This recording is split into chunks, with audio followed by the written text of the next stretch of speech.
Hello, my name is Kareem Boyd.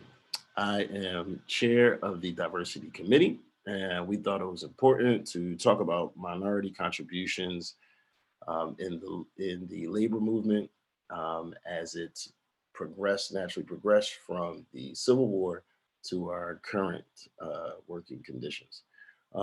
It's a lot of information, and we had to pack it all into one type of presentation. So we decided to slice it into series. You are now watching the second part of this series.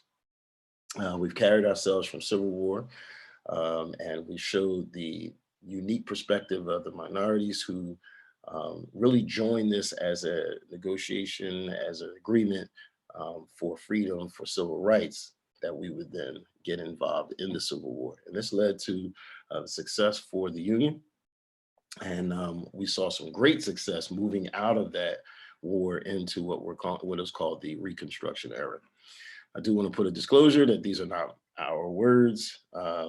We tried to grab legitimate resources from off the internet, and we just copy and paste their language.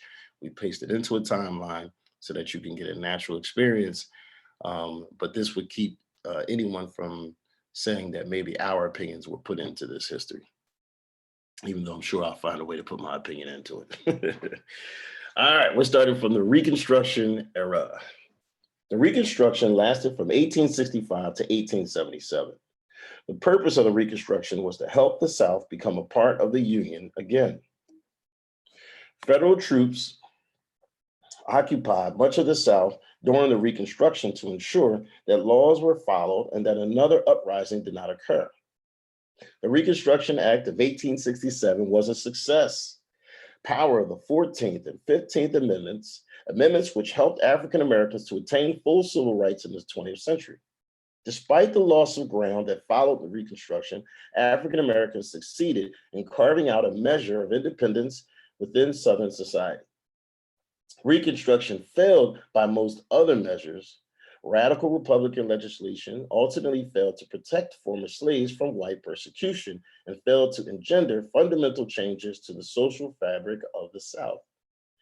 After the Civil War, radical Republicans in Congress and President Andrew Johnson disagreed over the terms and conditions for readmitting the seceded states to the Union. President Johnson viewed Reconstruction as an executive responsibility and blocked congressional initiatives. In the decade after the Civil War, roughly 10,000 Southerners left the United States, with the majority going to Brazil, where slavery was still legal.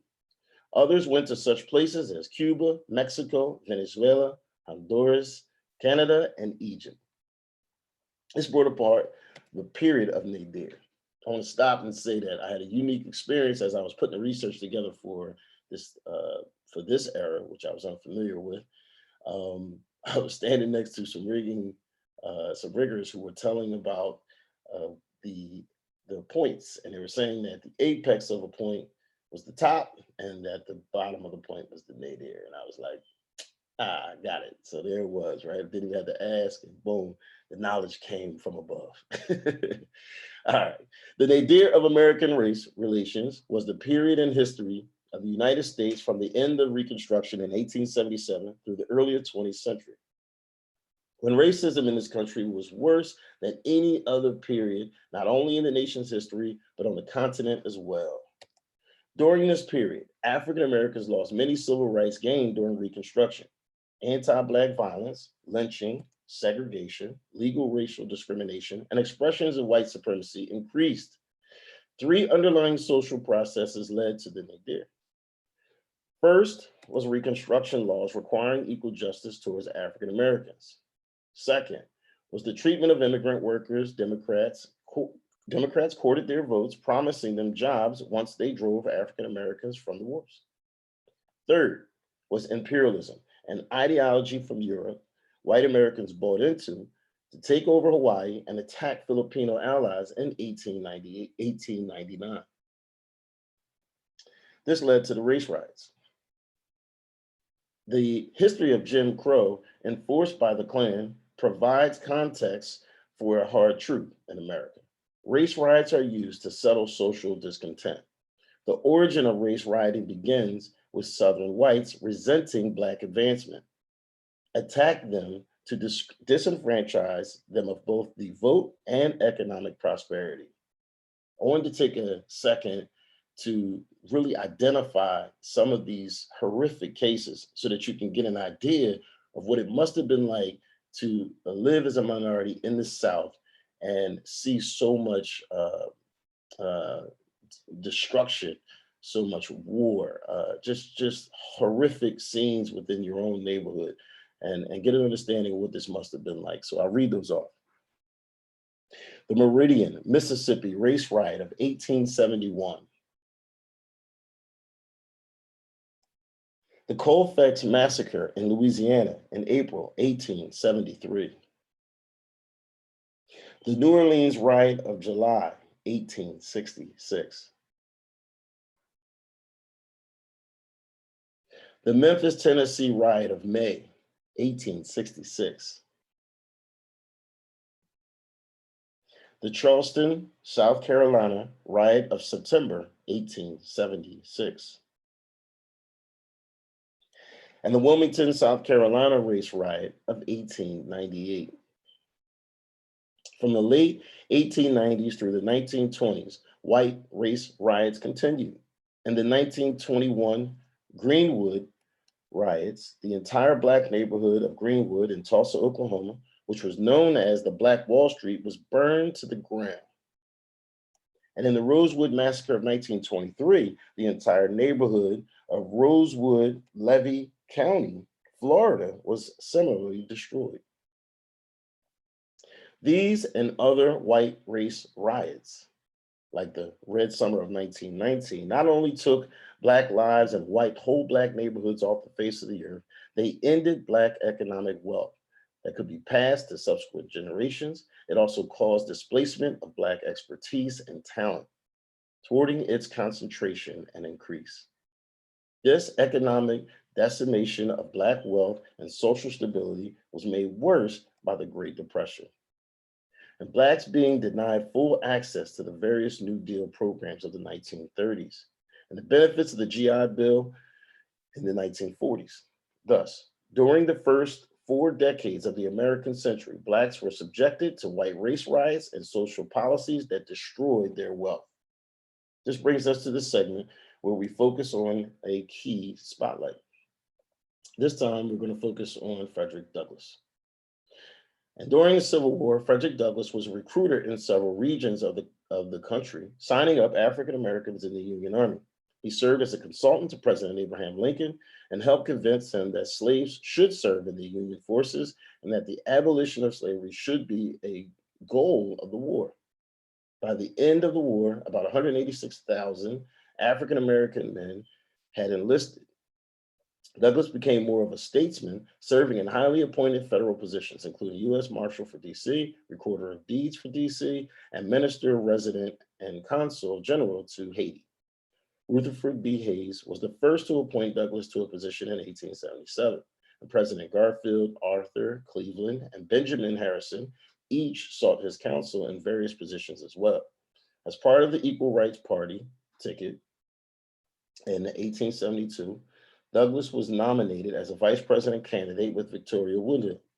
As the presidential candidate, however, the nomination was made without his consent, and Douglass never acknowledged it. In 1847, Douglass began publishing his own abolitionist newsletter, the North Star. He became involved in a movement for women's rights. He was the only African American to attend the Seneca Falls Convention, a gathering of women's rights activists in New York in 1848. Douglass also recognized that the greed and hunger for power that manifested in the institution of slavery also led to other forms of exploitation. After the Civil War, Douglass continued to identify ways greed and selfishness led to the abuse and manipulation of others. Not only was Douglass a fierce opponent of slavery, but he became a champion for the rights of women, immigrants, and all members of the working class. Douglass made case that it was the selfishness of economic elites rather than inherent defect in the market-based economy that caused the vast disparity between rich and poor in our industrial civilization. Buechler wrote and quoted from an 1882 speech in which Douglass said, I have no sympathy for the narrow, selfish notion of economy which assumes that every crumb of bread which goes into the mouths of one class is so much taken from the mouths of another class. At this time, labor organizers were leveraging collective power of the working class, but groups like the National Labor Union were generally silent on issues of discriminations when they admitted Black delegates at all. So, in 1869, the Colored National Labor Union, the CNLU, was formed to advocate for equal representation of African Americans in the workplace. In 1872, the organization elected Frederick Douglass as its president.